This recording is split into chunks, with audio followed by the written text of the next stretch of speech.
Pendidikan Agama Islam PAI kelas 1 SD Abata Islamic School. Assalamualaikum warahmatullahi wabarakatuh.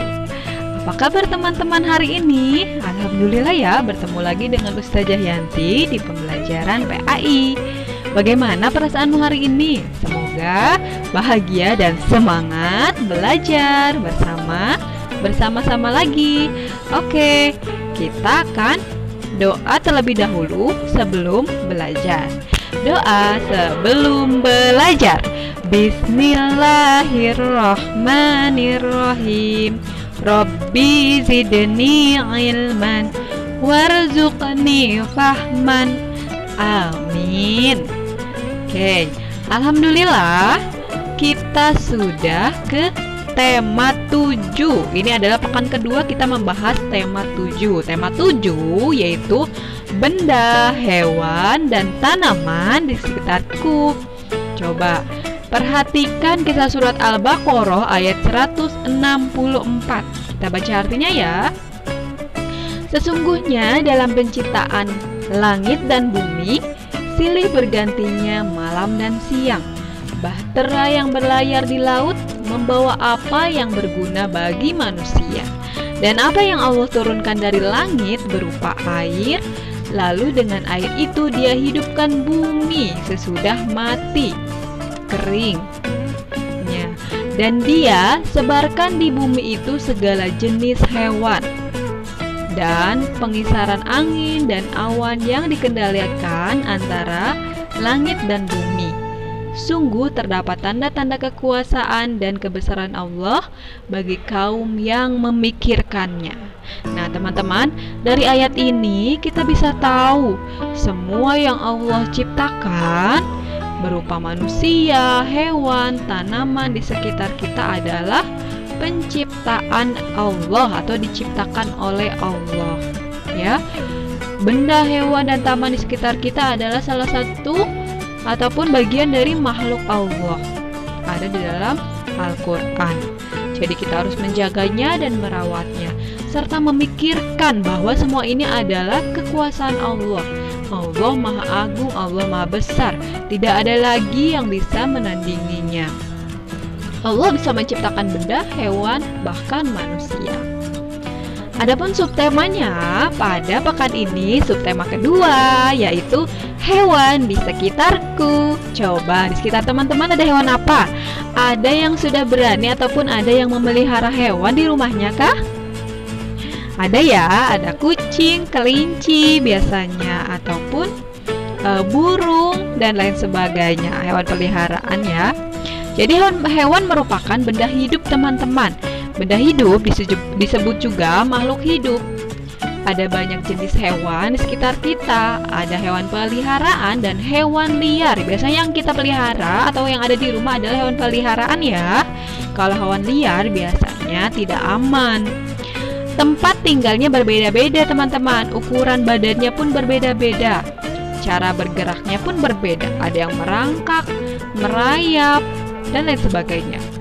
Hewan termasuk makhluk hidup ciptaan Tuhan.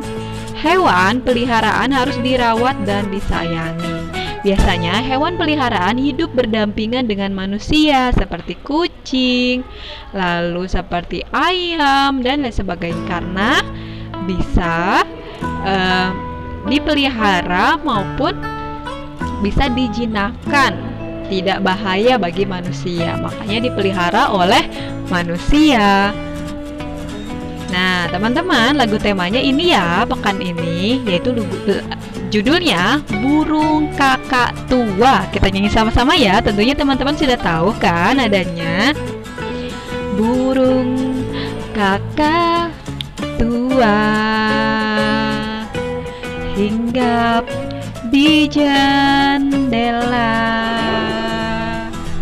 nenek sudah tua, giginya tinggal 2.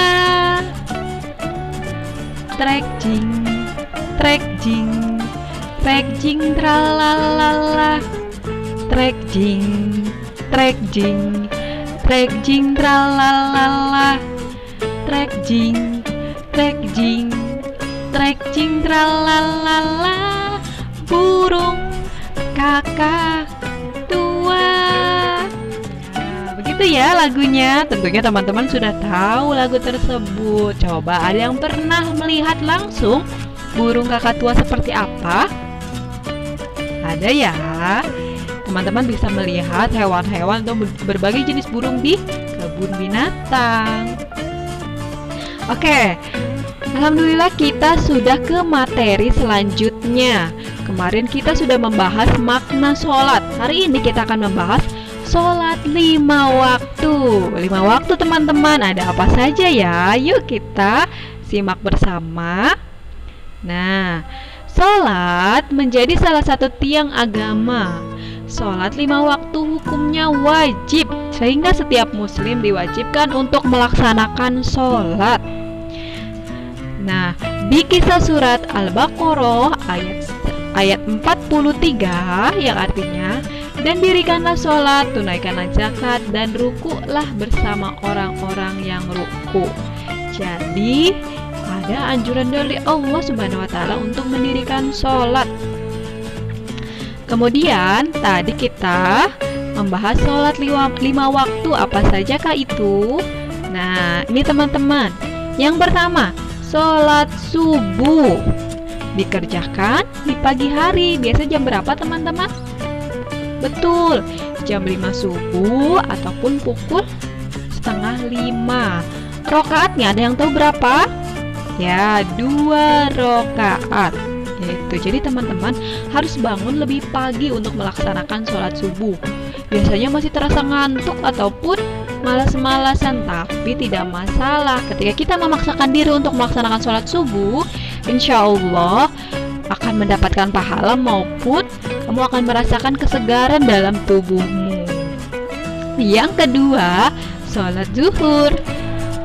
Rokaatnya ada 4 ya.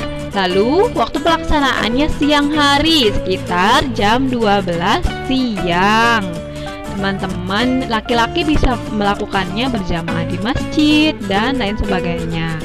Kemudian yang ketiga yaitu sholat asar. Jumlah rokaatnya ada berapa? Ya, ada 4 rokaat untuk sholat asar. Jadi sama seperti zuhur. Lalu waktu pelaksanaannya di sore hari, kira-kira pukul 3 ataupun pukul 4 sore. Kemudian yang keempat yaitu sholat maghrib. Nah, ada berapa jumlah rokaatnya? Ya, ada 3 rokaat. Dan pelaksanaannya di petang hari, jam 6 sore atau lebih dari itu. Oke, yang terakhir itu sholat isya. Nah, sholat isya juga sama seperti sholat zuhur, rokaatnya ada 4 rokaat. Dilaksanakannya pada malam hari, biasanya jam 7 malam atau jam 19 malam. Itu ya, 5 waktu sholat. Jadi artinya ada dalam sehari kita melaksanakan sholat wajib sebanyak 5 kali. Ya, coba kita hitung ada berapa rokaatnya ketika kita melakukannya semua. 2 ditambah 4, 8 ditambah 4, berapa? 10 ditambah 3, 13. Lalu ditambah 4 rakaat sholat isya, 17 ya. Jadi sehari semalam kita melaksanakan sholat sebanyak 17 rakaat. Ada sholat zuhur, subuh, asar, maghrib, dan isya. Itu yang dinamakan sholat 5 waktu. Nah, coba perhatikan gambar berikut ini. Ketika anak-anak sudah berusia 7 tahun, orang tua sudah seharusnya menyuruh mereka untuk melaksanakan sholat. Ketika anak-anak sudah berusia 10 tahun, orang tua diperbolehkan untuk memukul anak-anaknya jika meninggalkan sholat. Nah, teman-teman, sekarang usianya berapa tahun? Ya, ada 7, 8, 9, dan sebagainya. Jadi, Amru bin Su'aib bercerita bahwa Rasulullah SAW bersabda, "Perintahkanlah anak-anak kalian melaksanakan sholat ketika mereka telah mencapai usia 7 tahun dan pukullah mereka kalau meninggalkan sholat. Ketika mereka sudah berumur 10 tahun, dan pisahkanlah tempat tidur mereka. Jadi, sholat ini wajib ya teman-teman. Bagi anak kecil mungkin belum wajib, tapi jika usianya sudah 7 tahun ataupun 10 tahun, teman-teman harus melaksanakannya. Ini ada di hadis riwayat Abu Daud dan Hakim. Nah, berikut ini adalah gerakan sholat. Coba perhatikan teman-teman. Gerakan sholat ada banyak ya. Yang pertama, coba lihat gambar yang pertama. Ada gerakan takbir dengan cara mengangkat kedua tangan, kemudian menyimpannya di dadamu. Itu namanya takbir. Kemudian yang selanjutnya ruku. Ruku itu memegang lutut kita ketika sambil berdiri, diluruskan punggung, tulang bagian punggungnya. Itu disebut ruku seperti gambar yang di layar. Kemudian ada lagi gerakan sujud. Ya, pastikan ketika sujud dahi, hidung, dan mulutmu mencium tempat sujud. Gitu. Kemudian ada lagi duduk di antara dua sujud. Ketika sujud, duduk kembali teman-teman, yang dinamakan gerakan sholat duduk di antara dua sujud. Lalu ada gerakan tahiyat akhir seperti tahiyat awal terlebih dahulu. Tahiyat awal, kemudian tahiyat akhir, dan gerakan yang terakhir ketika sholat yaitu salam dengan menggerakkan leher ke kanan dan ke kiri. Itu dinamakan gerakan salam. Teman-teman boleh perhatikan gambarnya supaya lebih paham. Nah, alhamdulillah tibalah kita pada kesimpulan. Jadi kesimpulannya, sholat menjadi salah satu tiang agama. Sholat 5 waktu hukumnya wajib setiap muslim. Kemudian gerakan sholat hanya yaitu ada takbir, ruku, sujud, duduk di antara dua sujud, tahiyat awal, tahiyat akhir, dan salam. Nah, adapun sholat 5 waktu sendiri yaitu terdiri dari sholat subuh, zuhur, asar, maghrib, dan isya. Sholat subuh 2 rakaat, kemudian dilaksanakan di waktu pagi hari. Sholat zuhur 4 rakaat dilaksanakan siang hari. Sholat asar 4 rakaat dilaksanakan pada sore hari. Sholat maghrib 3 rakaat dilaksanakan pada petang hari.